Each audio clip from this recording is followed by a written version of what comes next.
Hello, welcome back Ridha's kitchen. ಇವತ್ತು ನಾನು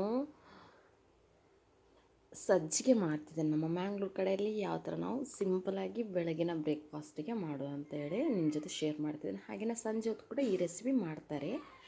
ಬನ್ನಿ ಯಾವ ಥರ ನಾವು ಸಜ್ಜಿಗೆ ಮ್ಯಾಂಗ್ಳೂರ್ ಸ್ಟೈಲಲ್ಲಿ ಮಾಡೋದಂತ ನೋಡುವ. ನಾನು ಇಲ್ಲಿ ಒಂದು ಪಾತ್ರೆ ತಗೊಂಡಿದ್ದೇನೆ. ಪಾತ್ರೆಗೆ ನಾನು 2 ಸ್ಪೂನಷ್ಟು ಸನ್ಫ್ಲವರ್ ಆಯಿಲ್ ಹಾಕ್ತಿದ್ದೇನೆ. ನಂತರ ನಾನು ಅದಕ್ಕೆ ಸಾಸಿವೆ ಹಾಕ್ತಿದ್ದೇನೆ. 3/4 ಟೇಬಲ್ ಸ್ಪೂನಷ್ಟು ನಾನು ಹಾಕ್ತಿದ್ದೇನೆ. ಸಾಸಿವೆ ಕಾದ ನಂತರ ಅದಕ್ಕೆ ನಾನು ಕರಿಬೇವು ಹಾಕ್ತಿದ್ದೇನೆ. ಬೇವು ಸೊಪ್ಪು ಅಂತ ಹೇಳ್ತಾರೆ ನಮ್ಮ ಕಡೆಯಲ್ಲಿ. ನಂತರ ನಾನು ಅದೇ ಸ್ವಲ್ಪ ಕರಿಬೇವು ಕಾದ ನಂತರ ಒಂದು ಮೆಣಸನ್ನು ಈ ಥರ ಕಟ್ ಮಾಡಿ ಹಾಕ್ತಿದ್ದೇನೆ ನೋಡಿ, 4 ಭಾಗ ಆಗಿ.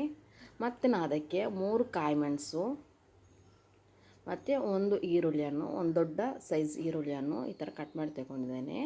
ಈಗ ನಾನು ಕಾಯಿ ಮೆಣಸು ಹಾಕ್ತಿದ್ದೇನೆ. ಅದನ್ನು ಸ್ವಲ್ಪ ಫ್ರೈ ಮಾಡ್ಕೊಳ್ಬೇಕು. ಸ್ವಲ್ಪ ಫ್ರೈ ಮಾಡ್ಕೊಂಡ ನಂತರ ಈರುಳ್ಳಿ ಕೂಡ ಹಾಕಬೇಕು. ಅದನ್ನು ಸ್ವಲ್ಪ ಫ್ರೈ ಮಾಡ್ಕೊಳ್ಬೇಕು, ಜಾಸ್ತಿ ಏನು ಬೇಡ, ಒಂದು 2 ನಿಮಿಷ ಫ್ರೈ ಮಾಡಿಕೊಂಡ್ರೆ ಸಾಕು. ನಂತರ ಅದಕ್ಕೆ ನಾನು ನೀರು ಹಾಕ್ತಿದ್ದೇನೆ. ನಾನು ಇಲ್ಲಿ 1 ಕಪ್ ಸಜ್ಜಿಗೆ ರವೆ ತಗೊಳ್ತಿದ್ದೇನೆ. ಅದಕ್ಕೆ ನಾನು 2 ಕಪ್ಪು ನೀರು ಹಾಕ್ತಿದ್ದೇನೆ. ನೀವು 2.5 ಕಪ್ ಇಲ್ಲಾಂದರೆ 3 ಕಪ್ ತಗೊಳ್ಳಿ. ಜಾಸ್ತಿ ಸ್ವಲ್ಪ ನೀರು ಹಾಕಿದರೂ ಪರವಾಗಿಲ್ಲ, ಜಾಸ್ತಿ ಅನ್ನಲ್ಲ, ಒಂದು ಸ್ವಲ್ಪ ನೀರು ಸಾಕು. ನಂತರ ಅದಕ್ಕೆ ರುಚಿಗೆ ತಕ್ಕಷ್ಟು ಉಪ್ಪನ್ನು ಹಾಕ್ಕೊಳ್ಬೇಕು. ನಾನು ಇಲ್ಲಿ ಉಪ್ಪು ಯೂಸ್ ಮಾಡ್ತೇನೆ, ಅದನ್ನು ಮಿಕ್ಸ್ ಮಾಡ್ಕೊಳ್ವಾ. ನಂತರ ಅದಕ್ಕೆ ನಾನು ಸಕ್ಕರೆ ಹಾಕ್ಕೊಳ್ತಿದ್ದೇನೆ. ಖಾರ ಮತ್ತು ಸ್ವೀಟ್ 2 ಬ್ಯಾಲೆನ್ಸ್ ಆಗಿ ತುಂಬ ಚೆನ್ನಾಗಾಗುತ್ತೆ. ಸಾಂಬಾರೇನು ಯೂಸ್ ಮಾಡಲಿಕ್ಕಿಲ್ಲಲ್ಲ, ಸೊ ನಾನು ಸಕ್ಕರೆ ಹಾಕ್ತಿದ್ದೇನೆ. ನೀವು ಬೇಕಾದರೆ ಸ್ಕಿಪ್ ಮಾಡ್ಕೊಳ್ಬೋದು. ಸಕ್ಕರೆ ಹಾಕ್ಕೊಂಡ್ರೆ ತುಂಬ ಚೆನ್ನಾಗಾಗುತ್ತೆ.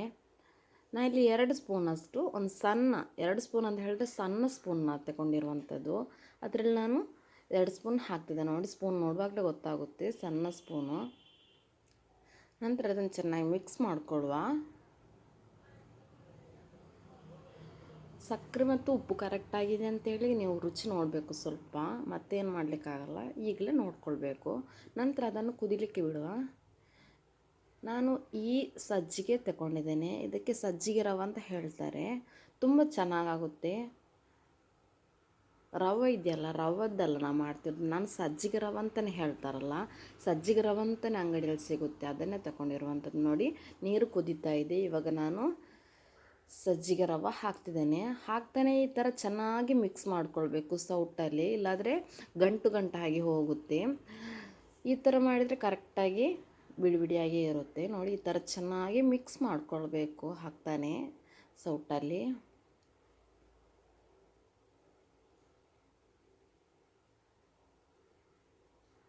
ನೋಡಿ ಈ ಥರ ಮಿಕ್ಸ್ ಮಾಡ್ಕೊಂಡ ನಂತರ ನಾನು ಸ್ವಲ್ಪ 1 ನಿಮಿಷದಷ್ಟು ಮುಚ್ಚಳ ಹಾಕ್ತೇನೆ. ಲೋ ಫ್ಲೇಮಲ್ಲಿ ಇಟ್ಕೊಳ್ಬೇಕು. ಹೈ ಫ್ಲೇಮಲ್ಲಿ ಯಾವತ್ತೂ ಕೂಡ ನೀರು ಕುದಿದ ನಂತರ ಇಟ್ಕೊಳ್ಬಾರ್ದು, ಲೋ ಫ್ಲೇಮಲ್ಲಿ ಇಟ್ಕೊಳ್ಬೇಕು ನೋಡಿ. ಸ್ವಲ್ಪ ಮಿಡ್ಲಲ್ಲಿ ನಾನು 1 ನಿಮಿಷ ಮುಚ್ಚಳ ಹಾಕಿ ಬೇಯಿಸ್ತೇನಲ್ಲ, ಸ್ವಲ್ಪ ನಂತರ ತೆಗೆದು ಸ್ವಲ್ಪ ಮಿಕ್ಸ್ ಮಾಡ್ಕೊಳ್ತೇನೆ. ನಂತರ ನಾನು ಪುನಃ ಮುಚ್ಚಳ ಹಾಕ್ತಿದ್ದೇನೆ. ಒಂದು 5 ನಿಮಿಷದಲ್ಲಿ ರೆಡಿ ಆಗುತ್ತೆ ಈ ಸಜ್ಜಿಗೆ, ಜಾಸ್ತಿ ಏನು ಬೇಡ ನೋಡಿ. ಹಾಗೆಯೇ ನಾನು ತುಂಬ ದಿನದ ನಂತರ ವೀಡಿಯೋ ಮಾಡ್ತಿದ್ದೇನೆ, ಅಂದರೆ ವೀಡಿಯೋ ಅಪ್ಲೋಡ್ ಮಾಡಿದ್ದೇನೆ ಯೂಟ್ಯೂಬಿಗೆ. ಯಾಕೆ ನಾನು ಇಷ್ಟು ದಿನ ವೀಡಿಯೋ ಮಾಡಲಿಲ್ಲ ಅಂತ ಹೇಳಿದರೆ, ನಾನು ವೀಡಿಯೋ ಮಾಡ್ತಿರುವಂತಹ ಮೊಬೈಲಲ್ಲಿ ಕ್ಯಾಮರಾ ಕ್ಲಾರಿಟಿ ಇರಲಿಲ್ಲ, ತುಂಬ ಬ್ಲರ್ ಆಗ್ತಿತ್ತು, ಸೊ ಹಾಗೆ ಮಾಡ್ತಿರಲಿಲ್ಲ. ಇವತ್ತು ನಾನು ವೀಡಿಯೋ ಮಾಡ್ತಿರುವಂಥದ್ದು ನನ್ನ ತಾಯಿಯ ಮೊಬೈಲಲ್ಲಿ, ತುಂಬ ಕಷ್ಟ ಆಗುತ್ತೆ, ಸೊ ಹಾಗಾಗಿ ನಾನು ಇಷ್ಟು ದಿನ ಮಾಡಲಿಲ್ಲ. ಸೊ ಅದನ್ನು ಕೂಡ ನಿಮ್ಮ ಜೊತೆ ಶೇರ್ ಮಾಡುವಂತಾಯ್ತು. ಯಾಕಂತ ಹೇಳಿದ್ರೆ ತುಂಬ ದಿನ ಆಯ್ತಲ್ಲ ವೀಡಿಯೋ ಮಾಡೋದೇ, ಏನು ಪ್ರಾಬ್ಲಮ್ ಅಂತೇಳಿ ನಿಮ್ಮ ಜೊತೆ ಶೇರ್ ಮಾಡಬೇಕಲ್ಲ.